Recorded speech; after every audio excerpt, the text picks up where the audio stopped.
तत्वों की सक्रियता श्रेणी।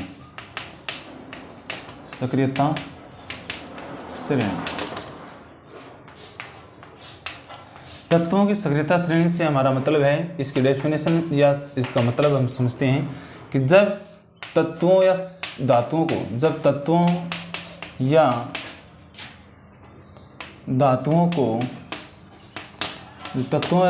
को उनकी क्रियाशीलता के आधार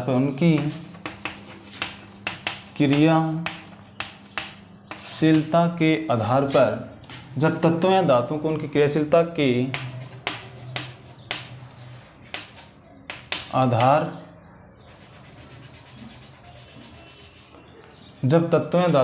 क्रियाशीलता के आधार पर आरोही या अवरोही क्रम में व्यवस्थित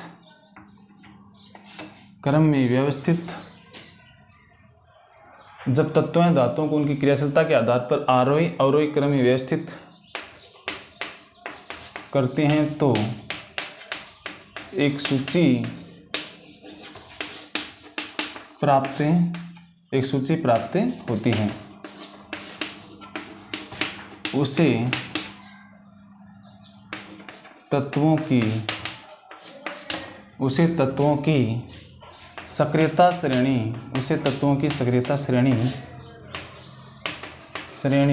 कहते हैं। जैसे इसका उपयोग सक्रियता श्रेणी से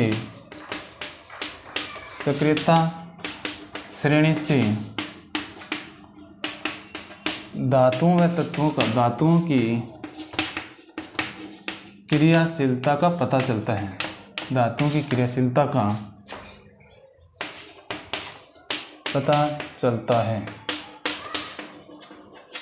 दोबारा देख लो, तत्वों की सक्रियता श्रेणी। जब तत्वों या धातुओं को उनकी क्रियाशीलता के आधार पर आरोही या अवरोही क्रम में व्यवस्थित करते हैं तो एक सूची प्राप्त होती है, उसे तत्वों की सक्रियता श्रेणी कहते हैं। उपयोग इसका सक्रियता श्रेणी से धातुओं की क्रियाशीलता का पता चलता है। सक्रियता श्रेणी से धातुओं की क्या होती है? क्रियाशीलता का पता चलता है। अब सक्रियता श्रेणी को हम बनाएंगे और उसको याद भी करेंगे। सक्रियता श्रेणी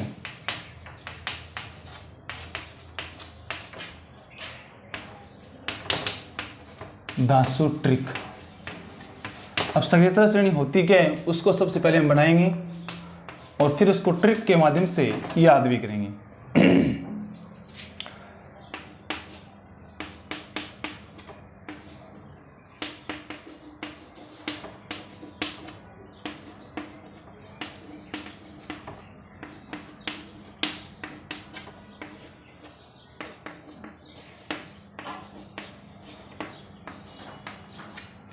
तो यहाँ पर देखो, potassium, sodium, calcium, magnesium, aluminium, zinc, ferrous, lead, hydrogen, copper, mercury, silver और सोना। तो ऊपरी ऊपर जो आपको धातु लिखी हुई है वो होती है सबसे अत्यधिक क्रियाशील धातु, और जो नीचे नीचे लिखी होती हैं वो सबसे कम क्रियाशील धातु। अब इसका नाम हमारे पास क्या है? पोटेशियम।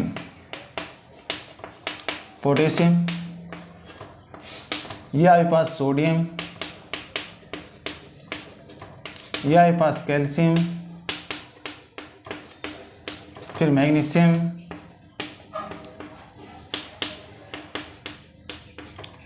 फिर एल्युमिनियम, फिर हमारे पास जिंक, फिर फेरस मतलब आयरन, लेड सीसा, फिर हाइड्रोजन, फिर कॉपर, फिर मरकरी, फिर सिल्वर, फिर सोना। तो इस प्रकार से आप लिखते हैं। तो ऊपरी ऊपर ये क्या है? सबसे अधिक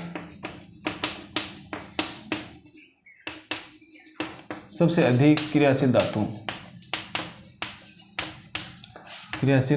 धातु है। जैसे आप नीचे तरफ जाते हो, मतलब इस प्रकार से नीचे तरफ जाओगे तो क्रियाशीलता है वो घटती जाती है। तो सबसे कम जो क्रियाशील धातु है वो कौन सी है? सोना है। सबसे कम क्रियाशील धातु कौन सी है? सोना है। सबसे कम क्रियाशील धातु क्या है? सोना।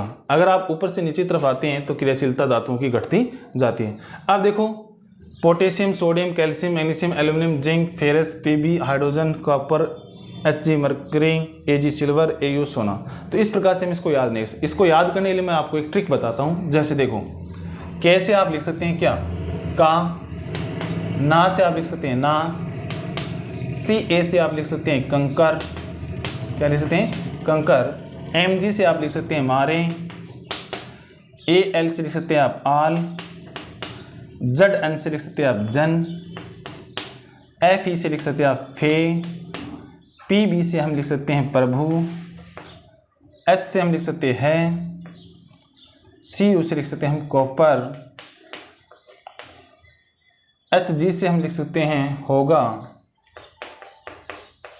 Ag से हम लिख सकते हैं अगला, और Au से हम लिख सकते हैं औजार।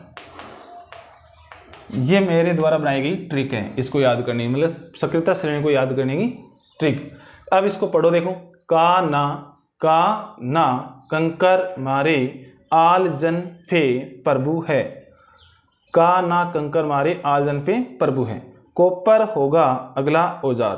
कि मतलब इस प्रकार से हम लिख सकते हैं, का ना कंकर मारे आल जन पे प्रभु है, कॉपर होगा अगला औजार। तो इसके द्वारा हम इस सक्रियता श्रेणी को याद कर सकते हैं। ये मेरे द्वारा तैयार की गई एक ट्रिक है, या मैंने याद करने के लिए इसको अपनाया है। तो आप भी इसको याद करने के लिए अपना सकते हैं। जैसे पोटेशियम के लिए के, सोडियम के लिए ना, कैल्शियम के लिए कंकर, Mg के लिए मारे, एल्यूमिनियम के लिए आल, Zn के लिए जन, Fe के लिए फे, Pb के लिए प्रभु, H के लिए है, कॉपर के लिए कॉपर, Hg होगा, Ag अगला, Au औजार। तो इस प्रकार से हम लिख सकते हैं कि मतलब पोटेशियम सबसे अधिक क्रियाशील धातु, सोडियम है वो इससे कम, कैल्शियम इससे कम, मैग्नीशियम इससे कम। मतलब इस प्रकार से नीचे तरफ चलेंगे तो ऊपर वाले से वो कम होती जाती हैं। तो ये थी सक्रियता श्रेणी की 10 ट्रिक। अब नेक्स्ट स्लाइड में हम पढ़ेंगे विस्थापन अभिक्रिया।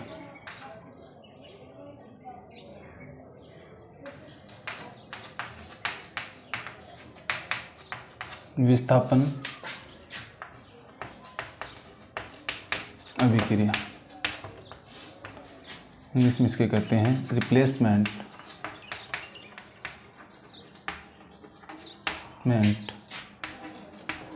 रिएक्शन। विस्थापन अभिक्रिया रिप्लेसमेंट रिएक्शन, विस्थापन अभिक्रिया रिप्लेसमेंट रिएक्शन। इसकी परिभाषा हम देख लेते हैं पहले। डेफिनेशन या परिभाषा, ऐसी अभिक्रिया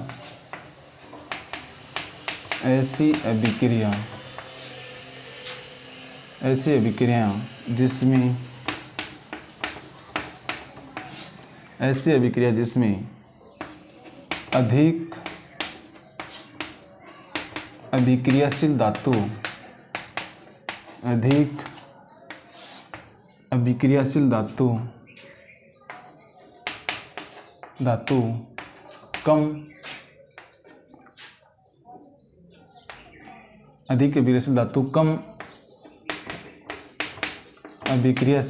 कम अभिक्रियाशील धातु को विस्थापित, ऐसी अभिक्रिया जिसमें अधिक अभिक्रियाशील धातु कम अभिक्रियाशील धातु को विस्थापित कर देती है उसे विस्थापन अभिक्रिया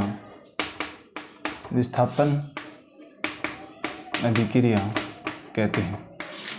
विस्थापन अभिक्रिया कहते हैं।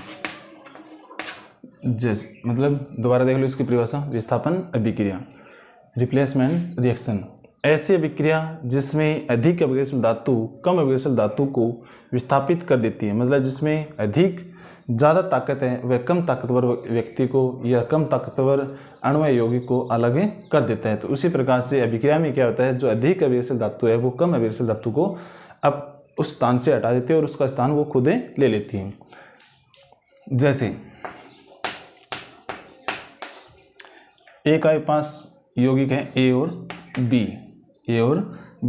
कोई अन्य यौगिक आपके पास मतलब कोई तत्व प्राप्त हुआ आपको सी, उसको आपने इसके साथ अभिक्रिया कराई, तो यहाँ पर हम समझ लें सी है वो ए से अधिक अभिक्रियाशील है। सी क्या है? ए से अधिक अभिक्रियाशील है, तो आपको मिलेगा सी बी और प्लस ए, मतलब ए को इसने बाहर विस्थापित कर दिया और ए बी मतलब ए बी कोई यौगिक और उसमें कोई तत्व है मतलब इसके साथ अभिक्रिया करता है, तो ए की जगह कौन आ जाता है? सी आ जाता है, तो सी भी बन जाएगा और ए को बाहर विस्थापित। तो इसका मतलब क्या हुआ? सी है वो ए से अधिक अभिक्रियाशील है। तो इसको हम धातु के रूप में देखते हैं। देखो कैसे, जैसे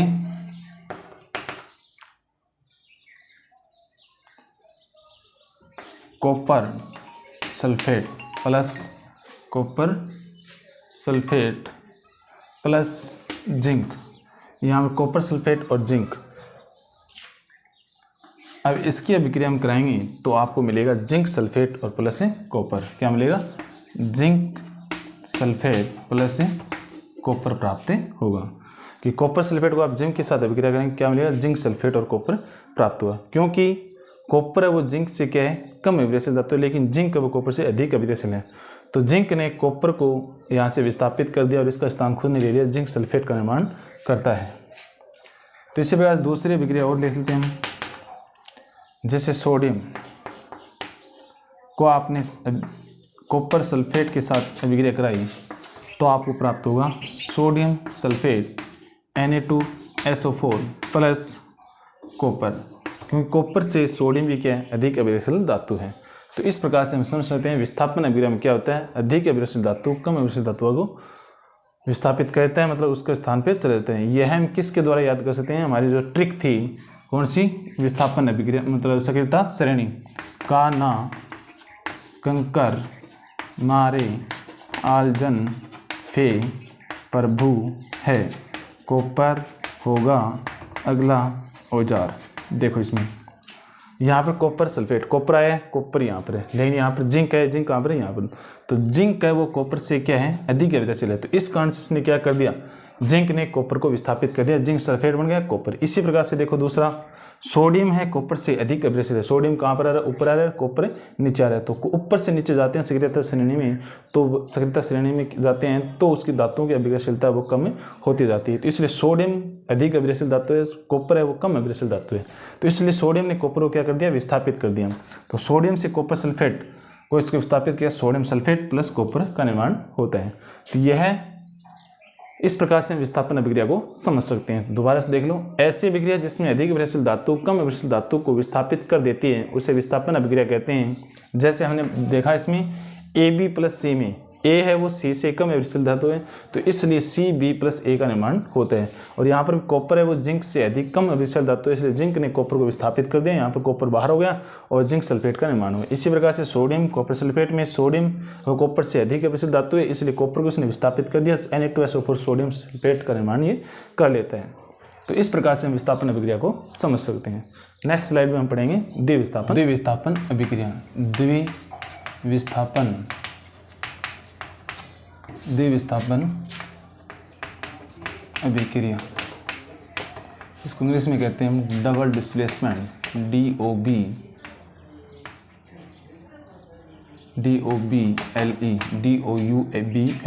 डबल रिप्लेसमेंट रिएक्शन। द्विविस्थापन अभिक्रिया डबल रिप्लेसमेंट रिएक्शन, इसकी परिभाषा देखो। ऐसी अभिक्रिया जिसमें अभिकारकों के मध्य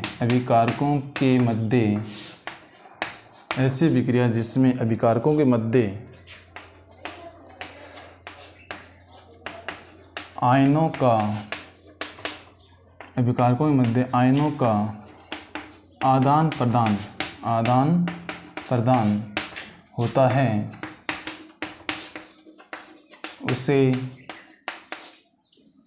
उसे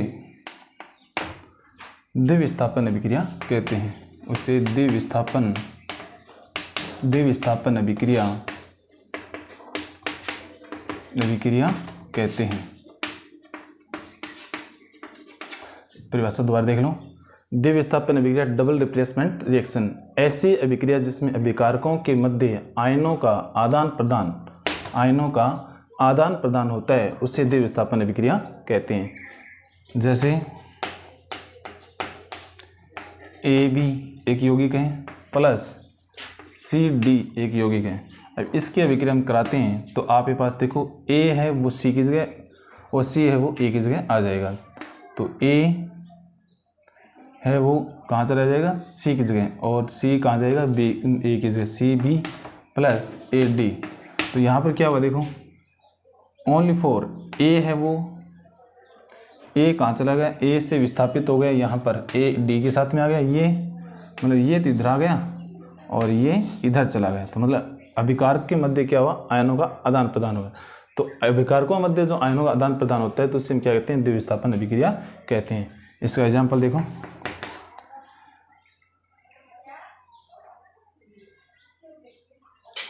सोडियम सल्फेट एक्वस मतलब जलीय विलयन plus sodium sulphate plus barium chloride. क्या चीज़, बेरियम क्लोराइड, ये भी एक्वस। जब इन दोनों को हम अभिक्रिया कराते हैं, बेरियम व सोडियम की जगह सोडियम व बेरियम की जगह आ जाता है, तो आपको प्राप्त होगा बेरियम सल्फेट एक्वस, और ये आपको प्राप्त होता है अवक्षेप के रूप में, मतलब ये जल के अंदर विलय नहीं होता और ये पेंदे में, पात्र के पेंदे में जम जाता है। और साथ में आपको प्राप्त होगा NaCl सोडियम क्लोराइड। अब सोडियम यहाँ पर 2 है, क्लोरीन भी यहाँ पर 2 है, तो इसको बैलेंस करेंगे तो 2NaCl, तो ये आपको एक्वस जलीय रूप के विलयन में प्राप्त होगा। तो यहाँ सोडियम सल्फेट और बेरियम क्लोराइड, जब अभिक्रिया करते हैं तो बेरियम सल्फेट और साथ में सोडियम क्लोराइड का निर्माण होता है। तो इस प्रकार से हम दूसरा उदाहरण लेते हैं, इसको हम नाम लिख दें इसका सोडियम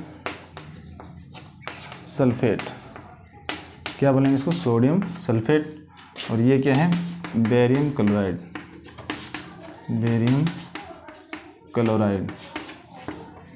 और बेरियम सल्फेट इसको पढ़ेंगे बेरियम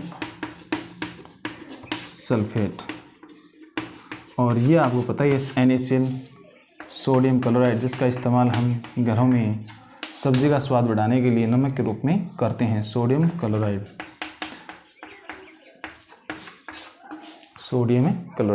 देखो सोडियम सल्फेट को बेरियम सल्फेट साथ अभिक्रिया कराई तो बेरियम सल्फेट और सोडियम क्लोराइड का निर्माण होता है। यहाँ पर ये बेरियम सल्फेट है पात्र के पेंदे में जम जाता है, इस कारण से इसको हम अवक्षेप कहते हैं। ये हम अगले स्लाइड में अवक्षेपण अभिक्रिया के अंदर पढ़ेंगे डिटेल से इसको।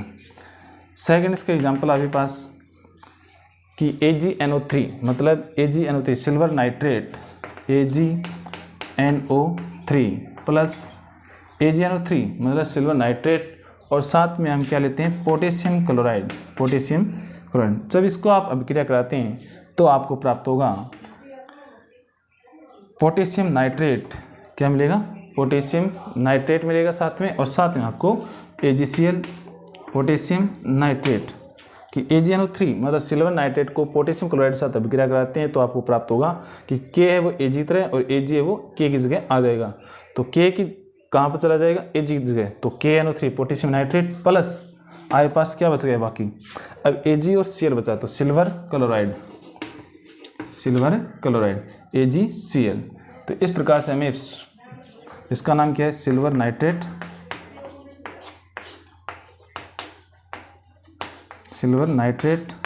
या आपके पास पोटेशियम क्लोराइड,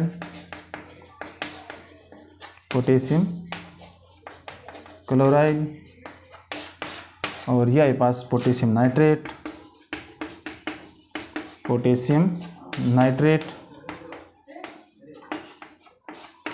और यह आपके पास सिल्वर क्लोराइड।